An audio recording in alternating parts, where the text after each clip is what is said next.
The classroom fell silent except for the sound of Mrs. Patricia Henderson's heels clicking against the linoleum floor. She stood over the small girl in the back row, her face twisted with contempt, her finger jabbing the air like a weapon. "You're a liar!" she spat, her voice dripping with venom. A pathetic little liar who makes up stories for attention. Before anyone could process what was happening, her foot connected with the leg of 8-year-old Maya Chen's chair, sending the child sprawling to the floor. The other students gasped. Some looked away. But what Mrs. Henderson didn't know, what she couldn't have known, was that at that very moment, the woman she'd just called imaginary was walking through the school's front doors, still wearing her service khakis, a chest full of medals catching the fluorescent light. Maya had only been at Riverside Elementary for 3 weeks. 3 weeks of being the new kid, the quiet one, the girl who sat in the back and barely spoke above a whisper. She'd moved 7 times in her 8 years of life, following her mother from base to base, from coast to coast, learning early that making friends was a luxury she couldn't always afford, so she'd learned to be invisible instead, to blend into the background like camouflage, to protect herself from the inevitable goodbyes. But that morning had been different. That morning, Mrs. Henderson had announced a special assignment. Tell the class about your family's most interesting job. Maya had listened as her classmates shared stories about firefighters, doctors, mechanics, and store managers. She'd felt that familiar tightness in her chest, that urge to remain silent, to let the moment pass without drawing attention to herself. Then she'd thought of her mother, of the woman who'd tucked her in every night she was home, who'd taught her to be brave even when she was scared, who'd sacrificed so much for people she'd never meet. And for once, Maya wanted to share something real, something true, something that made her feel less alone.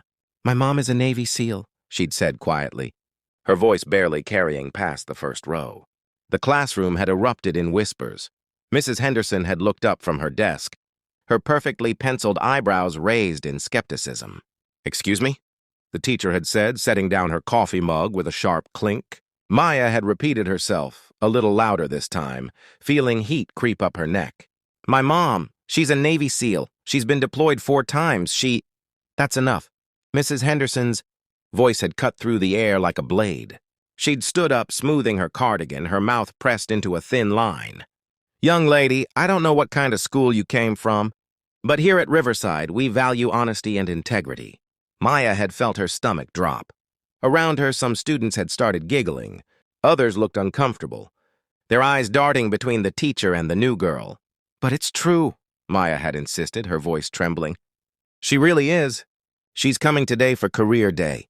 She said she'd be here at—" "Women aren't Navy SEALs," Mrs. Henderson had declared with absolute certainty, crossing her arms.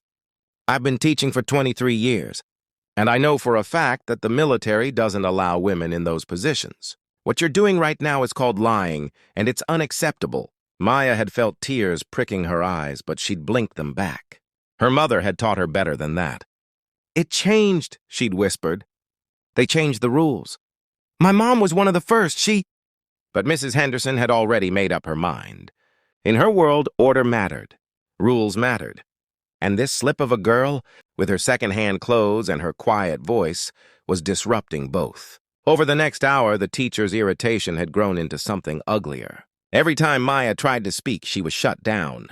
When Maya had pulled out a photo of her mother in uniform during reading time, Mrs. Henderson had confiscated it, calling it a prop for her fantasy. The other children had sensed blood in the water. They'd started whispering behind their hands, shooting looks at Maya, some pitying, others cruel. By lunch, the whole 3rd grade knew. The new girl was a liar who made up stories about her mom. That's when Mrs. Henderson had done the unthinkable. She'd called Maya to the front of the class during the afternoon session, ostensibly to discuss the importance of truthfulness. But as Maya had stood there, small and trembling, the teacher had launched into a lecture that was really a public humiliation. She'd talked about children who lie for attention, about how disappointment in one's real family shouldn't lead to fabrication, about integrity and character. Maya had tried one more time.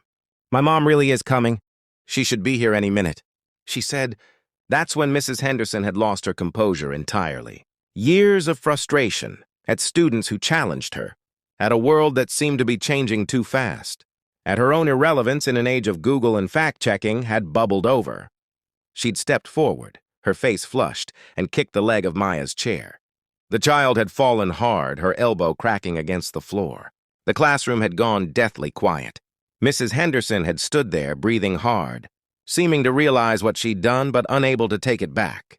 "Go to the principal's office," she'd said coldly. "Now!" Maya had scrambled to her feet, tears finally spilling down her cheeks, and run from the room. She'd made it halfway down the hallway when she'd collided with someone. Strong hands had steadied her, and Maya had looked up into her mother's face. Commander Sarah Chen had arrived 15 minutes early for career day. She'd been looking forward to it all week, to seeing her daughter's face light up, to maybe making the transition to this new school a little easier. She'd worn her service khakis, pressed and perfect, her Trident pin gleaming. On her chest alongside ribbons that told a story of valor most people couldn't imagine. When she'd seen her daughter's tear-stained face, something had shifted in her expression. "Maya, baby, what happened?" Between sobs, Maya had told her, and with each word, Sarah's jaw had tightened. "Show me," she'd said quietly. They'd walked back to the classroom together, Maya's small hand in her mother's calloused one. When they'd reached the door, Sarah had paused, had knelt down to her daughter's level. "I'm proud of you for telling the truth," she'd whispered. "No matter what anyone else says, you know who I am. You know what I've done. And that's all that matters, okay?" Maya had nodded, wiping her eyes. Sarah had stood, had straightened her uniform, and had opened the door. Mrs. Henderson had been mid-sentence, explaining to the class why making up stories was wrong, when she'd turned and seen the woman standing in her doorway. The teacher had frozen, her mouth still open, as she'd taken in the uniform, the medals, the unmistakable insignia of the Naval Special Warfare Command. "I'm Commander Sarah Chen," the woman had said, her voice calm but carrying an edge of steel that made everyone in the room sit up straighter. "I believe you've been teaching my daughter today." The color had drained from Mrs. Henderson's face. Sarah had walked into the room, Maya following behind her. 23 pairs of eyes had tracked her movement. She'd stood in front of the class, had looked at each child, and then had turned to face the teacher. "Mrs. Henderson, is it?" Sarah had asked. "I understand there's been some confusion about my career." The teacher had opened her mouth, closed it, opened it again. I didn't. "Women can't." "Can't what?" Sarah had asked, not unkindly, but not backing down either. "Women have been serving in combat roles in the Navy SEALs since 2016. I graduated BUDS training in 2018. I've served 4 deployments. I've earned every one of these medals." She gestured to her chest. "And I've never once asked for special treatment or consideration, just the opportunity to serve my country." The silence in the room had been absolute. But more importantly, Sarah had continued, her voice softening as she'd looked at her daughter, "I've tried my best to be a good mother, to teach my little girl to be honest, to be brave, to stand up for the truth even when it's hard, especially when it's hard." She'd turned back to Mrs. Henderson, and now her voice had carried an unmistakable note of disappointment. "I've sacrificed time with my daughter to serve this country. I've missed birthdays, holidays, first days of school. I've asked her to be strong, to be flexible, to understand why duty sometimes comes first. The one thing I've never asked her to do is lie, and I never will." Mrs. Henderson had sunk into her chair, her face pale. "I'm so sorry," she'd whispered. "I didn't know. I thought. I believed." "You believed what was convenient," Sarah had said. "You believed what fit your worldview. And when a child tried to tell you different, you didn't just dismiss her. You humiliated her. You physically hurt her." She'd paused, letting the weight of those words settle. "That's not teaching, Mrs. Henderson. That's bullying." The principal had arrived then, drawn by reports of a commotion. There had been meetings, apologies, consequences. Mrs. Henderson had been suspended pending a full investigation. The school had implemented new training on respecting students and checking biases. But the real change had happened in that classroom in that moment, when 23 children had learned something their textbooks couldn't teach them, that courage comes in many forms. That truth matters even when it's inconvenient. and that sometimes the quietest voices carry the most important messages. Maya never forgot that day. She grew up strong, confident, knowing that her voice mattered. And years later, when she faced her own challenges, her own moments of doubt, she'd remember her mother standing in that classroom, not with anger or vengeance, but with dignity and strength, showing everyone exactly what a hero looks like.